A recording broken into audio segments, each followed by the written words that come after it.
You're listening to the HR Mixtape, your podcast with the perfect mix of practical advice, thought-provoking interviews, and stories that just hit different so that work doesn't have to feel, well, like work. Now, your host, Shari Simpson.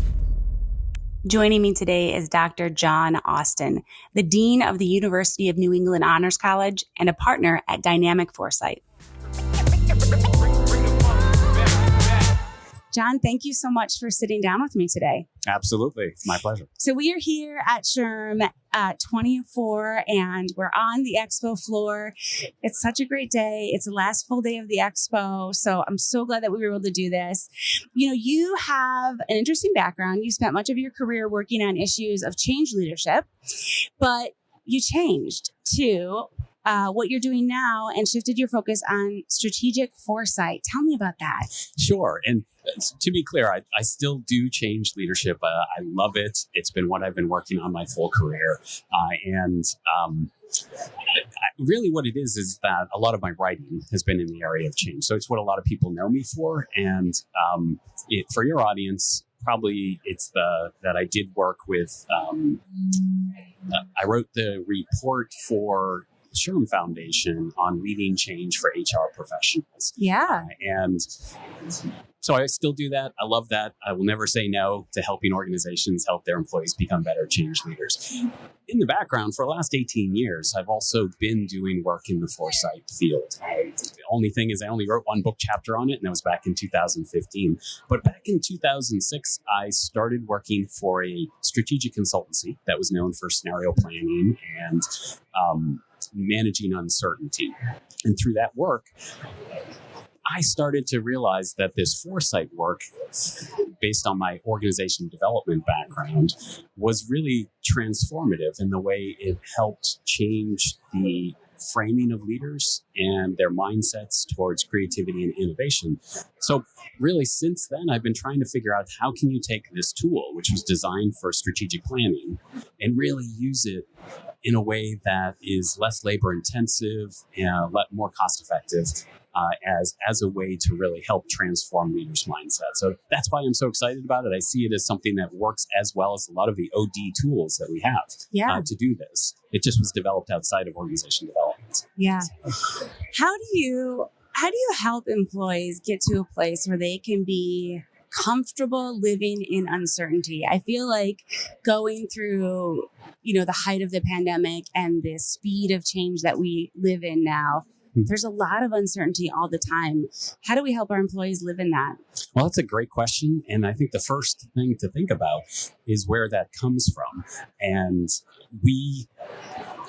there's something called the ambiguity effect, which is that we run away from uncertainty. We really try to avoid it as much as possible, and uncertainty creates anxiety. Once you realize that that's kind of about who we are, it's sort of a natural thing. A lot of what we want to do is try to find ways to reduce that anxiety around uncertainty. This actually happens at the organizational level as well. When organizations talk about lowering risk, it's useful to remember that the risk is still going somewhere. They're just offloading it outside of their organization. And to the same effect, when we try to avoid uncertainty, the uncertainty doesn't go away.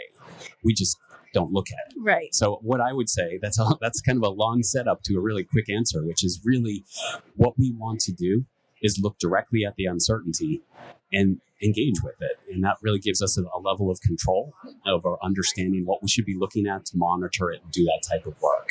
It's the same concept, I think, as an individual living in their feelings in the moment, right? Like if you're in a tough meeting and you're starting to feel angry or anxious or sad or frustrated, how do you acknowledge that feeling and not try to shove it down? And acknowledge that it's happening and kind of go through it. Is that similar? Right. I would say so. And this is actually where it connects with change as well. It's because it's that fear of the unknown that really gets in our way. And so whatever we can do to reduce that unknown is something that really helps. And that's where I think the dynamic foresight work, it gives us a tool to understand and make sense of uncertainty. And in some cases, actually benefit from it by seeing opportunities in that. We've talked on the podcast before about resiliency, and I think that's really important. I think you have a different perspective to add about adaptability. How do we breed adaptability in our organizations? So I like to, one of the partners that I work with right now, Justine Bassett, is an expert in design thinking. And foresight and design thinking go well together. And what I think we can borrow from design thinking as it relates to resiliency is starting with that notion of empathy and understanding. If you are in an HR professional, understanding that there's a reason that people are anxious, right? Yeah. And trying to understand it from their perspective is a great starting point with that. Yeah. And I would say one other thing about resiliency in organizations is that we spend so much time trying to predict what's going to happen and getting frustrated at our inability to do it. That actually sometimes creates more of a fragile organization where we're putting all of our bets on one future. Yeah. And so one way that you can build some resiliency is getting people confident that they're really preparing their organization to be future-proofed, right? To work no matter what the world throws at them. Yeah. And that gives us this confidence that I think really does help with that. Do you have an example of where an organization has used foresight and it's made such a significant impact for them? Yeah. I'm trying to think of sort of the one that I really would like to talk about. And initially, it might not sound like as an HR one, but I actually think it is. Okay. And that is, I've worked with a organization that served the health. They sold products in the healthcare field.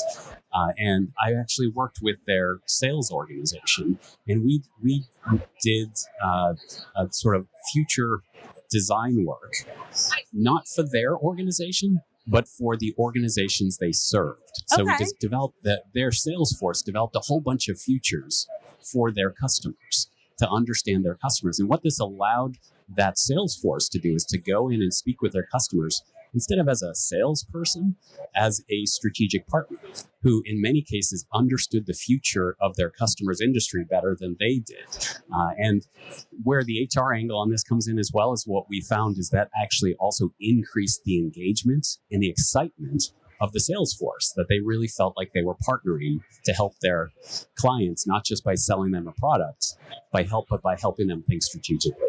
I think that was an amazing use of this, and I really enjoyed that. Yeah, I mean, if you think about, as HR professionals, we get inundated all the time with sales pitches and technology and all sorts of consultants and stuff that they want to help with their organization. And if those conversations can be that valuable to us, I mean, that's a great partnership to know that we have somebody who's thinking ahead and thinking strategically as they walk into our organizations.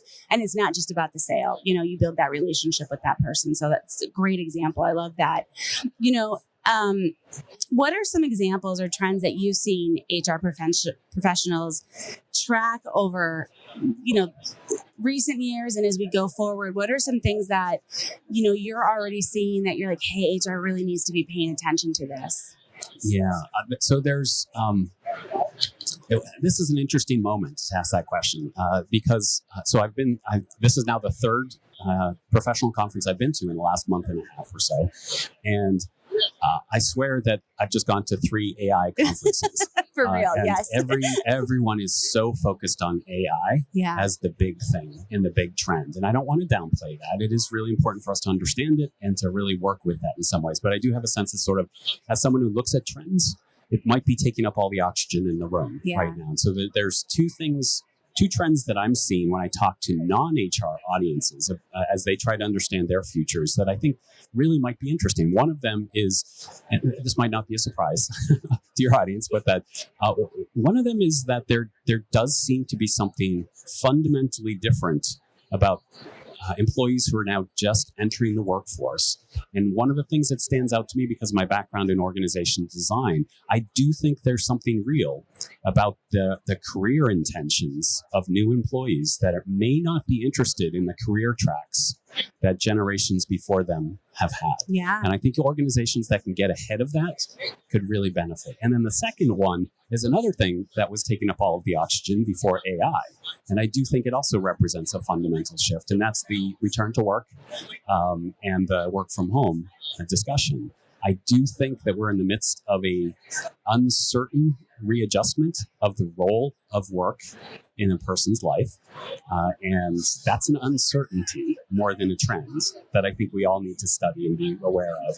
And the one thing I would say about that is I see a lot of leaders in organizations assuming that there's something about this that is just a fad. Yeah. That really doesn't resonate when you talk to any of your friends and how they see what's happening. Yeah. So that's to me, a kind of a sign that there's something bigger there. That last one that you mentioned, I'm curious, do you think that shift is unique to the United States? Because as we look at other countries, they are more cognizant of things like parental leave, vacation time, Right. lunch breaks, all that kind of stuff. Do you think this is kind of our own little revolution per se, maybe? That's a really good point. Certainly, in my work in Europe, there's much more. There's more of a legacy of flexibility built in, and sort of policies around that. So you might have a really good point there. Yeah. I would say it might be one of those things that would be useful for us to study our colleagues. Yeah. It's coming from a U.S.-centric reaction to understand that. How do you see foresight and change management working together? So one of the things we talk about in change management and actually change leadership as well is you've heard the statement that most change fails. I don't really like that statement, because really what it is some parts of your change will succeed and some won't. And the leader is really there to sort of guide that change. And the way a successful change leader does that is constantly monitoring their local environment and modifying the change to fit it. So you want to translate that change to fit your local environment.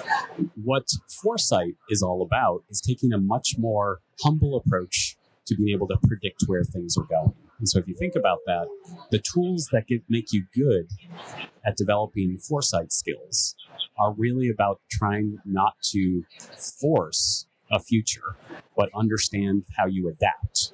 I think that's the exact same skill you need as a change leader, which is to take a change initiative and understand that you have to improvise a little bit to make it work in your local area. And I would also say for an HR professional who's part of a change management team, I would challenge that person to make sure that they are open to the feedback that they get about how a change process needs to be modified in different parts of the organization. Yeah, I've talked on the podcast several times, so our audience will be familiar with this. But when I think about communication that we have to put out, even in my time frame in HR, there was a point in time where I was having to slide flyers at the back of bathroom stalls because that was the best way to get in front of our employees. And now when I'm on stage talking about communication, I'm like, have you thought about TikTok? Have you thought about a private YouTube link? Have you thought about a texting system? Or, it's such a good point to think about meeting them where they're at and being willing to flex and to show up in maybe a way that isn't comfortable or isn't the norm for your generation, right? Or your environment. So I think that's really good. How do HR professionals learn this concept of foresight? How do they develop that skill? I don't see a lot of people talking about it. So it's definitely not something that's in HR curriculum. Right. Well, one of the things is foresight actually is kind of a rebranding. I think back when it was really what people mostly talked about was scenario planning, which was one approach to this. And so what's happened is all these other people who are doing work in this area and using other tools, it's all sort of come together. So it's a kind of a newer word, first of all, with that. Anything that's about future-proofing your organization could kind of fall into that category. the way I like to think about foresight is to just make a quick distinction between forecasting and foresight. So forecasting is trying to predict the most likely future. Foresight is trying to anticipate the range of possible futures. So foresight doesn't replace forecasting, it just makes it better. Yeah. And I say that because when you think about what we could do in HR can you think about ways that you can insert discussions of uncertainties into other facilitations that you do? That's one of the strongest ways to just get the conversation going in your organization. And it doesn't take much effort to do that. At a bigger end, you could actually develop customized futures for your organization. Once you have those, you can modify them very easily, and you can use them to stress test a lot of the things that are going on within your organization. Yeah. Have you ever run into an HR person who's using this tactic and the response they're getting from leadership is, I'm trying to think of the right word here, but like that they're being sensational, or that like they're like, oh, that's really not going to happen. We don't need to think about that. Yes. And you can go backward in time as a way to react to that. Yeah. So a lot of leaders are confident that they know what's going to happen in the next 5 years. I had a great interaction just last week or a couple weeks ago with a community bank that we're starting to do some work with. And one of the leaders in this bank was speaking with another banker about this from another organization. That other banker said, we're bankers. We bank. It's right. So easy to predict what we do. What do we need this for? And I think that is sort of a common reaction to that. And so the response to that would be, okay, well, let's go back 5 years. What were we right about what we predicted would happen?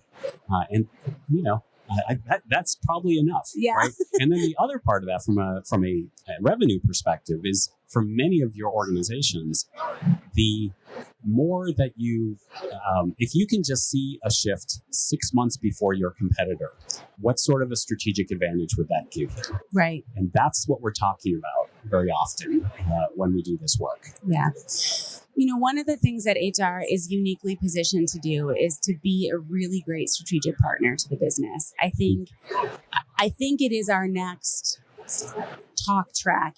For so long it was, getting a seat at the table, right? Now we have a seat at the table, but we're not often leveraged for our expertise. I think it's one step further. I think we need to be leading the table and bringing that strategic conversation, because we have visibility into all parts of the organization.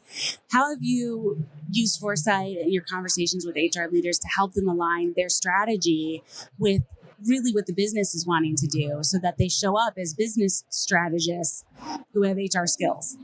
Yeah, right. So one of the recommendations that I have on that is think about what you do with the new employees that enter into your HR team.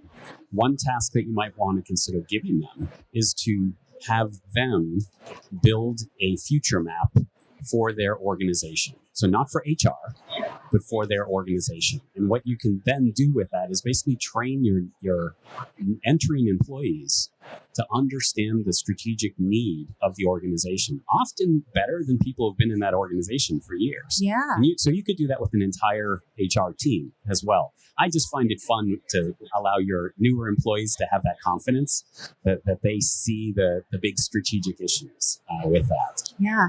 What a great idea, too, to make it kind of a fun activity on top of it, not so stuffy. Oh, I'd agree with that. And one of the things, this is why I'm so excited about this dynamic foresight, which is, so the notion of scenario planning from the past. One of the challenges is it was a snapshot of the future taken in a snapshot in the present, meaning that it took a lot of work to build the scenarios. And then 1 month after they were done, something unexpected happens and the scenarios are useless and you have to start all over again. Dynamic foresight is a process where you can actually adjust it on the fly. You can keep adding new uncertainties, deleting them, changing the way things work. And what that allows you to do is to bring a series of customized scenarios to any workshop that you're doing in your organization. And it's just inherently interesting to put people into future stories and ask them to react to it. So it livens up a lot of the work, which is partially why I see it so helpful with the beginning of strategic planning processes, which sometimes can be really dry. Yeah. This is a great way to engage your stakeholders in something fun as a way to do that. Well, and it's the same concept we use in training and development for our managers. We put them in scenarios, employee issue scenarios, and we coach them on how to handle it. So I think that's a tactic that's wonderful and it's already being utilized in other places of our organization. So it'll be easy to adapt. We talked a little bit about some of the resistance. How about resistance to change? I mean, we all know that change management is something that some organizations get really well, and some don't. And there's often always a group that resists change. How do you see working through that? Yeah. So I always also have a caveat with that, which is that sometimes we see resistance when actually what it is confusion. Yeah. So we have to be careful of that. And there's a second thing, which I really love. There was some research that was done that I read, I think it was back in 2016, that reminded us that it's actually our change champions, that those who are with us from the start and stay with us all along, that drive change momentum more than anyone else. And when you lose a change champion, they become the strongest resistors because they've actively chosen not to support your issue. So I like to think of that when we spend all of our time trying to persuade the doubters, we may potentially lose our champions. So in a weird way, I actually would advocate focus so much attention on making sure those people who are with you stay with you, and maybe don't worry as much about getting everyone on board. Now, of course, we want to make sure we help those doubters, but don't forget the people who are with you. I love that. What a good point. Well, John, thank you for sitting down for a few minutes with me here at SHRM. This was a great discussion. I'm excited to push myself even more to think about foresight and how I can bring that back to my own organization. So thank you. Yeah, thank you for having me.